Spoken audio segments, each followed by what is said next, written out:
Estamos de volta com o Religare, Conhecimento e Religião. Nós estamos conversando hoje sobre teologia da criação e ciência da evolução. Os nossos convidados são Geraldo Demore, teólogo jesuíta e reitor da Faculdade Jesuíta de Filosofia e Teologia de Belo Horizonte, e o biólogo, professor e curador do Museu de Ciências Naturais da PUC Minas, Henrique Paproc.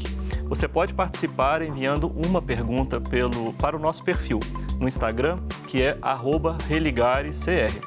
E tem uma pessoa que já participou. Então, antes daquela questão que eu deixei no primeiro bloco, eu queria colocar a questão do André Augusto Souza. Ele é do bairro Boa Vista, aqui em Belo Horizonte.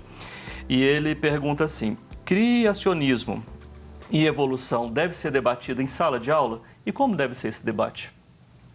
Sim, eu acho que sim. Deve ser muito debatido em sala de aula, nos lugares corretos. O criacionismo, ele também aparece com um novo nome hoje, que é o design inteligente. E existem propostas de que ele seja uma teoria alternativa à evolução. Isso ele não é.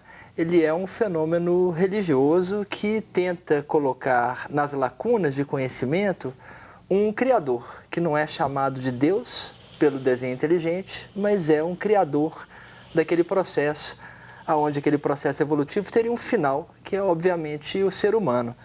Então isso tem que ser estudado, eu creio que tem que ser estudado nas aulas de religião, tem que ser estudado nas aulas de filosofia, mas nas aulas de ciência a gente deve se ater à ciência propriamente dita. E não existe realmente essa teoria alternativa, existe uma outra forma de explicar a origem da vida, de explicar a transformação, que não se baseia nos princípios, nos métodos científicos. Se trata, Geraldo, de uma maneira de explicar, do ponto de vista da teologia? Eu penso que é uma maneira de dar sentido, como eu falei, né? A doutrina, a teologia da criação, ela quer responder a pergunta pela origem, pelo fim, pelo significado da existência. Então, ela não pode querer substituir-se ao discurso científico, e não, acho que não é a pretensão dela. E depois, voltando ao tema do desenho inteligente, colocar Deus como sendo aquele que, vamos dizer assim, daria resposta às lacunas, eu acho que é empobrecer muito o lugar de Deus na próprio discurso teológico. Deus não pode ser, digamos assim, aquele que cobre buracos da nossa razão. Acho que Deus é muito mais do que isso. E você, o que você pensa sobre a pergunta do nosso telespectador, do André? Você vê esse debate em sala de aula acontecendo nas escolas? Olha, eu penso que muitos brasileiros, jovens, né? O Brasil é um país ainda com um universo religioso muito forte. Então, muitos recebem das suas tradições religiosas, das suas igrejas, né? Os relatos que ouvem na Bíblia. Então, muitas vezes confundem o registro. E acredito que o discurso científico estaria ameaçando a sua compreensão mais religiosa de fé. Eu acho que não existe oposição entre religião e fé. São dois registros diferentes de interpretação. Eu acho que a gente tem que respeitar os registros. Você não pode querer substituir um pelo outro ou colocá-los em oposição. Eu acho que eles podem se enriquecer, mas sabendo o lugar de cada um. Então, o discurso religioso, o discurso da teologia, ele tem um lugar importante na vida do fiel, né? O discurso científico tem um lugar importante na ciência e também para muitas coisas, porque graças à ciência a gente pode conhecer e pode fazer muita coisa também, né? No mundo, né? Por detrás dessa questão tem aquela que nós deixamos, então, que diálogos possíveis podem ocorrer entre teologia e ciência? Veja bem, eu acho que os diálogos, eles acontecem muito na academia já, né? Pelo menos eu tenho participado, quando eu dirigi, né, uma tese de doutorado e 2 dissertações de mestrado, discutindo essas questões, né? Então a gente trouxe para a banca gente que era do mundo da ciência, porque eu acho que era interessante, né, para estudar esse fenômeno. Então, isso eu acho que acontece. Agora, precisaria acontecer mais também dentro do plano, por exemplo, você falou da escola, né, da educação, no sentido de como ajudar, né, os professores a não confundirem os registros, né? Sobretudo professores de ensino religioso, por exemplo, né? Que possa querer, talvez, substituir o discurso da ciência, aquilo que você falou. Acho que isso é muito sério, né? Sim.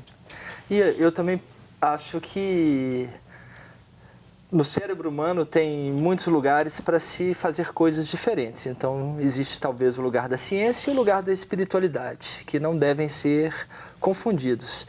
O que me preocupa muito no momento de hoje é que, apesar da gente usufruir de todas essas coisas que vieram da ciência, de microfones, câmeras, a nossa saúde, a gente tem movimentos hoje que são anti-ciência. O desenho inteligente é um destes. Além disso, a gente tem os que são os terraplanistas, que estão dizendo que a Terra é plana e pensam que há uma conspiração enganando eles sobre se a Terra é plana ou redonda. Existem os movimentos dos anti-vacina, existem os movimentos dos que não acreditam na mudança climática. E com tanta evidência científica, já não há lugar na sociedade para esse debate que não tem base, que não tem um fundamento. Porque isso toma tempo e isso leva para rumos que podem ser muito danosos. Por exemplo, não vacinar o seu filho, os seus filhos, pode ser uma coisa muito danosa e você está deixando de acreditar em ciência para algumas coisas e para outras não. Então me parece um pouco controverso. Você já parou para pensar o que pode estar acontecendo para esse movimento reaparecer agora? Para esse movimento obscurantista, sim. Já parei para pensar, mas eu não consegui realmente entender os motivos que algumas pessoas podem acreditar que isso aqui é tudo um cenário para nos enganar. Assim como, voltando ao tema da evolução, às vezes algumas das evidências que a gente tem para a evolução mostram um desenho, um design não tão perfeito. E isso acontece porque o processo evolutivo ele não tem uma visão do que vai ter no futuro, ele não está visando a perfeição. Então, através disso, a coisa fica um pouco confusa. E se você quiser usar Deus para explicar, Deus estaria tentando nos enganar através daquela coisa que não é de um desenho tão perfeito. Então, a gente volta àquele assunto de que se há lacunas de conhecimento, a gente não pode invocar o sobrenatural para explicar, a gente simplesmente diz que há lacunas de conhecimento. Eu gosto muito daquela figura de linguagem que eu comentei do Neil deGrasse, do astrofísico, que fala que um objeto voador não identificado, ele já tem no nome não identificado. Então, por que a gente presume que ele está cheio de alien dentro dele? Ele é não identificado. A gente não sabe o que é ainda. Então, a gente tem que assumir que não sabe.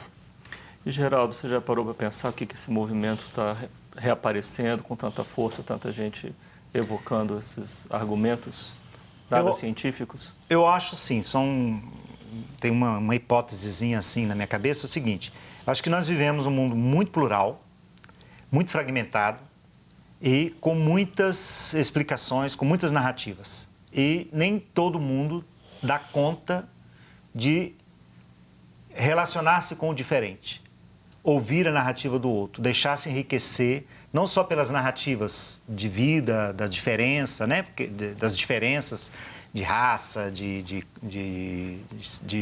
gênero, todas essas coisas, de religião, mas também eu acho que dos próprios discursos que vêm da ciência. Então, muitas pessoas que não dão conta disso, às vezes elas querem apegar-se ao que eu chamo tábua de salvação.